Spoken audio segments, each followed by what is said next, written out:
The idea of the Legacy Conference started 10 years ago when 60 ministers from around the city of Chicago gathered together to be equipped to make disciples in their context, in their families, in their neighborhoods, in their churches, and their workplaces.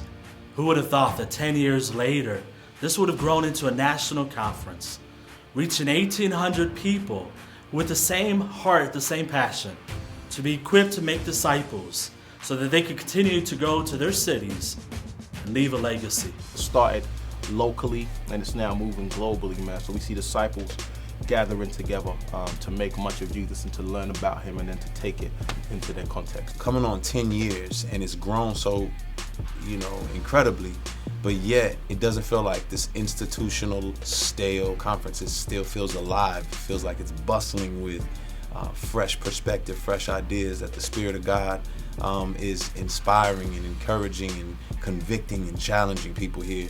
And it's a beautiful thing to see. I think, in a word, what Legacy says is you can be deeply Christian and deeply urban. Those things are not a contradiction at all. I was able to attend workshops that were actually equipping me to give me ideas of things that God would have me bring back home to where I'm from. Legacy intersects race and class and gender and vocation in ways that I haven't seen in many other spaces. Individuals who were coming as attendees are now teaching breakouts. They've planted churches, they've started prison ministries, even to the point now that even when I was speaking yesterday morning, I looked down to the crowd and I saw so many young people. And I feel like this is kind of like a second generation, a second wind, if you will, of young people. And it's dope to see the Legacy already kind of has a legacy within itself. Very seldom do you get people to alter their schedules to come and all serve. All the different rappers, all the different preachers, all the different speakers, all the different teachers, all coming to give of themselves, not because we get paid, but because we believe in the vision and the mission. Legacy conferences continue for 10 years due to faithful partners.